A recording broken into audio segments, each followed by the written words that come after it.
श्री राधा वल्लभ लाल की जय।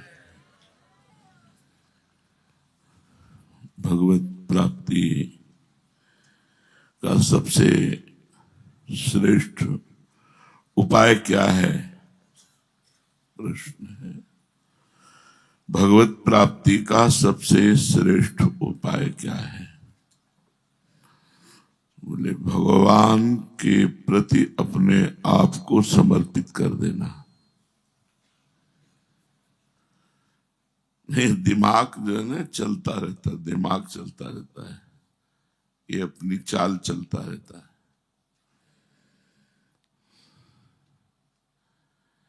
जब तक ये दिमाग चलता रहता है तो दिल में ताला लगा रहता है जब दिल चलता है तो दिमाग बंद हो जाता है। दिल से प्रेम होता है, दिमाग से बुद्धि चलती है। बुद्धि, दिमाग और दिल से प्रेम होता है। बोले दिल से कह रहे हो या दिमाग से कह रहे हो? किसी से सही बात प्रमाणित करने के लिए कहा जाता हृदय से कह रहे हो, दिल से कह रहे हो? प्रायः लोग दिल बंद रखते हैं और दिमाग का प्रयोग करते हैं, लेकिन परमार्थ में दिमाग बंद कर दिया जाता है और दिल से काम लिया जाता है। बहुत महापुरुषों के वचन हैं। असल में ऊंचा साधक वही है जो सर्वथा सर्वतो भावेन अपने को प्रभु पर छोड़ दे और जैसे बने वैसे भजन कर रहा है, बस।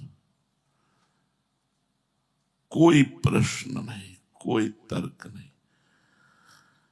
भगवान ने जब गोपियों को चीरहरण लीला की तो एक शब्द कहा था, इतना करने पर भी तुम्हारे अंदर मेरे प्रति दोष दृष्टि नहीं आई, इसीलिए जाओ, अगली पूर्णिमा को तुम हमारा सानिध्य प्राप्त करोगे, हमारे साथ रास विलास करोगे। बलि जी को इतना भगवान ने बांधा, सब किया और कहा तुम्हारी दोष दृष्टि मेरे ऊपर नहीं हुई, इसलिए जाओ, मैं तुम्हारा स्वयं द्वारपाल बन करके तुम्हारे दरवाजे पर इसी वामन रूप से खड़ा रहूंगा। इष्ट के प्रति निर्दोष भावना, सर्वतो भावेन अपने आप को ऐसे कर, ये सबसे कठिन बात है। कठिन बात है, ये सबसे कठिन बात है। हमारा जोर इसी पे रहता है। नित्य निरंतर नया उत्साह उसको प्राप्त होता है भजन करने का, जिसकी अनन्य उत्कंठा जागृत होती है, उसकी इस तरह की वृत्ति हो जाती है जैसी वृत्तासुर की अंतिम समय में हुई। न नाक पृष्ठम न च पारमेष्ठ्यम न सार्वभौमम न रसाधिपत्यम न योग सिद्धि पुनर्भवम वा समंजसत्वा विरहै कांक्षे अजात पक्षा इव मातरम खगा स्तन्यम यथावत्सतरा क्षुधार्ता प्रियम प्रियेव विशितम विषण्णा मनोरविंदाक्ष दिदृक्षते त्वाम। हे प्रभु, न नाक पृष्ठम, मैं तुम्हें छोड़कर स्वर्ग का पद नहीं चाहता, न पारमेष्ठ्यम, परमेष्ठी पद ब्रह्मा के पद को कहते हैं, मैं आपको छोड़कर ब्रह्मा का पद भी नहीं चाहता। अंतिम समय वृत्तासुर कह रहे, न सार्वभौमम, न इस पृथ्वी लोक का राज्य चाहता हूं, न रसाधिपत्यम, न रसातल का राज्य चाहता हूं, न योग सिद्धि, न योग की कोई सिद्धि चाहता हूं, और न अपुनर्भवम वा, मैं जन्म मरण से भी मोक्ष नहीं चाहता। समंजसात्वा विरही एकांक्षे, बस हर समय मैं आपके विरह में व्याकुल रहूं, आपके चिंतन में व्याकुल रहूं। समंजसात्वा विरही एकांक्षे।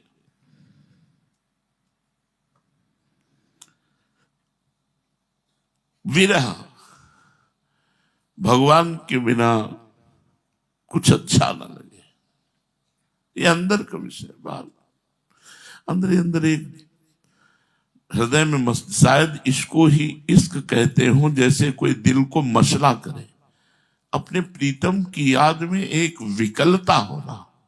विरही एकांक्षे, समंजसात्वा विरही एकांक्षे। मुझे और कुछ नहीं चाहिए, बस विरही एकांक्षे। आपके विरह में चिंतन नहीं छूटता। खास बात ये होती है, विरह में प्रगाढ़ चिंतन होता है प्रीतम का। अब कैसा चिंतन? तो बोले अजात पक्षा इव मातरम खगा। अब इससे क्या आशा रखी जाए कि कोई क्रिया जो अजात पक्ष है उससे क्या आशा रखी जाए? ये बहुत सूक्ष्म विषय है। शरणागति बहुत बड़ी बात है। ऐसे भी कर रहे हैं और कह रहे मैं युद्ध नहीं करूंगा। जैसे अर्जुन जी की दशा है ना, वैसी कुछ हम लोगों की भी दशा है। केशव में युद्ध नहीं करूंगा, स्वर्ग का राज्य क्या, पृथ्वी का राज्य क्या, ये मेरे शोक को नहीं सुखा सकता। मैं आपकी शरण में हूं, आपका शिष्य हूं, पर युद्ध नहीं करूंगा। शरण में हो, शिष्य हो तो थोड़ा रुको, उनको बोलने दो, वो क्या कह रहे हैं उनकी बात को मानो, लेकिन पहले फाइनल कर दिया युद्ध नहीं करूंगा। यहीं से गीता प्रारंभ होती है। अजात पक्षायु मातरम खगा। जैसे बिना पंख के पक्षियों के बच्चे अपनी मां के लिए बाट जोहते रहते, क्योंकि उनका जीवन और मरण सब कुछ मां के हाथ में है। वो कुछ नहीं कर सकते, केवल घोंसले पे बैठे हैं। क्या शरणागति है! एक शरणागति ये बताई कि अजात पक्षायु मातरम खगा, केवल भरोसे पे बैठे हैं, आश्रय पे बैठे हैं, निर्दोष दृष्टि करके। शरणागत में सबसे बड़ी सावधानी की जरूरत यह है कि अपने आराध्य देव के विधान में दोष दृष्टि ना करना।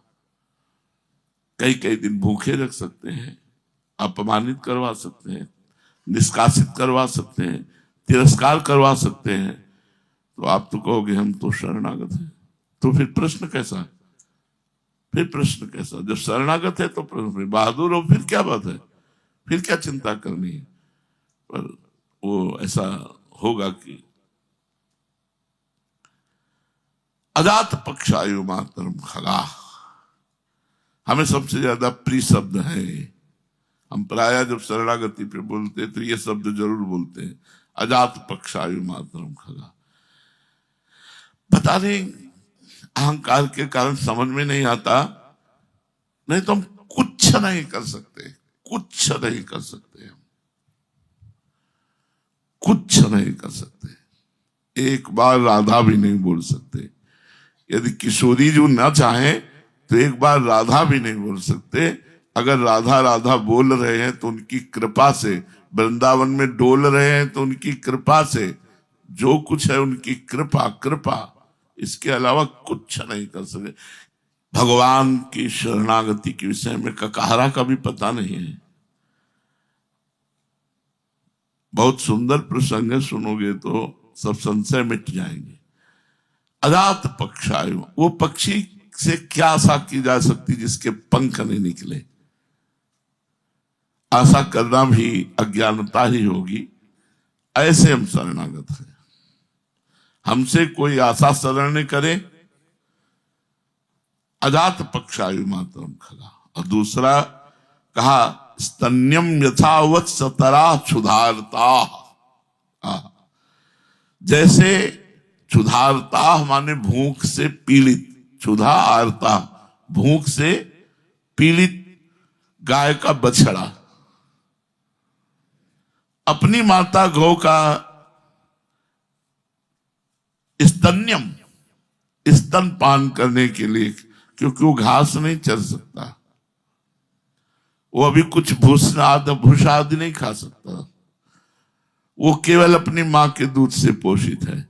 तो जैसे क्षुधार्त स्तन पान के लिए गौ का बछड़ा सिर्फ गाय का चिंतन करता है, ना घास का, ना अन्न का, न किसी और वस्तु का, उसकी क्षुधा की पूर्ति गौ के स्तन पान से ही होगी। भगवान से प्रार्थना कर रहे हैं कि हमारी शरणागति ऐसी हो, अजात पक्षा इव मातरम खगा स्तन्यम यथावत तरा क्षुधारता। जैसे गौ का स्तन पान करने के लिए बछड़ा व्याकुल होकर क्षुधा से केवल गाय का चिंतन करता है, ऐसा।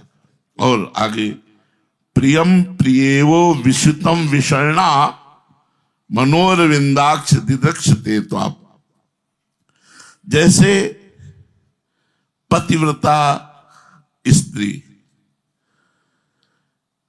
अपने परदेश गए हुए पति के मिलन के लिए वो हर समय व्याकुल रहती है, वो सोनी लगा रही है, रसोई बना रही है, सास ससुर की सेवा कर रही है, पर उसका चिंतन केवल अपने परदेश गए पति के मिलन की, कब आए, कब मैं भर अखबार उनसे मिलूं, कब भर नेत्र उनको देखूं। हे प्रभु, ऐसे हमें समंजसा त्वा विरहय कांक्षे, ऐसे हमारा हृदय आपके लिए तड़पे, जैसे बिना पंख का पक्षी का बच्चा घोंसले में बैठे मां का चिंतन करता है, जैसे गौ का बछड़ा दूध के लिए व्याकुल होकर के, क्षुधार्त होकर के गौ का चिंतन करता है स्तनपान के लिए, जैसे परदेश गए हुए पति के मिलन के लिए पतिव्रता पत्नी अपने पति का चिंतन करती है, ऐसे मनोरविंदाक्ष दिदक्षते। तो आप, हे कमल नयन, मेरा मन तुम्हें देखने के लिए व्याकुल है, तुम्हारे को देखने के लिए मेरा मन ऐसे व्याकुल है। वास्तव में प्रभु के प्रति प्रगाढ़ प्रेम तभी उत्पन्न होता है जब हम समर्पित होते हैं। समर्पण में तीव्र उत्कंठा जागृत होती है, फिर धीरे धीरे एक भी क्षण प्रभु को भूलना असह्य हो जाता है। जैसे प्रसाद पा रहे हैं तो नाम चल रहा है, अगर नाम छूटने लगा तो वही कवल रोक दिया, नाम चलाया, आराम। हमें जल्दी क्या पड़ी, हमारा काम क्या है, भजन। भोजन तो भजन का सहायक कार्य है। अगर भोजन करते समय भजन छूट गया तो भोजन प्रधान हो गया, भजन गौड़ हो गया। कल की चर्चा में था कि भोग प्राप्त होने पर वो भगवान को छोड़ देता है। कई जन्म लगते हैं ऐसे साधक को। कोई व्यक्ति बात कर रहा है, हमारा भजन छूट रहा है, नाम चल रहा है, बिल्कुल लक्ष्य पे दृष्टि है, तब बात कर रहा है। नहीं, तुम्हारी बात का कोई महत्व नहीं मेरे लिए, मेरे जीवन का महत्व है भजन, भोजन का कोई महत्व नहीं। अगर भजन नहीं हो रहा तो जीना किस बात का, किसी भी विषय का कोई महत्व नहीं। वास्तव में करोड़ों वर्षों की तपस्या की मूल्य पर भी सच्चिदानंदमय भगवान की एक झांकी नहीं मिल सकती। बहुत ध्यान से सुनना, करोड़ों वर्षों की तपस्या के मूल्य पर सच्चिदानंद भगवान के श्री विग्रह की एक झांकी क्षण भर तक के लिए नहीं मिल सकती। कोई भी पुण्य, कोई भी जप, कोई भी तप, कोई भी दान, कोई भी यज्ञ, कोई भी सत्कर्म ऐसा नहीं जो भगवान को खरीद ले, जो भगवान को विवश कर दे। विवश तो कर देती है केवल शरणागति। शरणागत पर भगवान विवश हो जाते हैं। जब लक्ष्मण जी को शक्ति लगी तो भगवान छाती नहीं लड़ाए, लेकिन जब विभीषण जी को शक्ति मारी रावण ने तो तुरंत विभीषण पाछे मेला, सन्मुख राम सहयो सोई सेला। जो ही उसने शक्ति का संहार किया, कुलद्रोही तेरे द्वारा ही सर्वनाश हो रहा है, ऐसा कह के रावण ने विभीषण पर अमोघ शक्ति का प्रहार किया। भगवान ने देखा कि इसमें तो विभीषण का पूरा शरीर हो जाएगा, तो तुरंत विभीषण पाछे मेला, सन्मुख राम से अपनी छाती पे सहा। ये शरणागत करोड़ों वर्ष की तपस्या, पुण्य, जप, तप, दान, सत्कर्म, यज्ञ ऐसा नहीं जो भगवान को दर्शन देने के लिए विवश कर सके। भगवान तो अपनेपन से, शरणागति से रीझ करके और दर्शन देते हैं। शरणागति पर रीझ के उनका दर्शन वही कर सकता है जिसको वो दर्शन कराना चाहें, जिसके सामने से वे अपनी योग माया का पर्दा हटाकर प्रकट हो जाएं। उनको कहीं से आना जाना नहीं पड़ता, वे तो सदा और सर्वत्र विराजमान हैं, किंतु योग माया समावृत।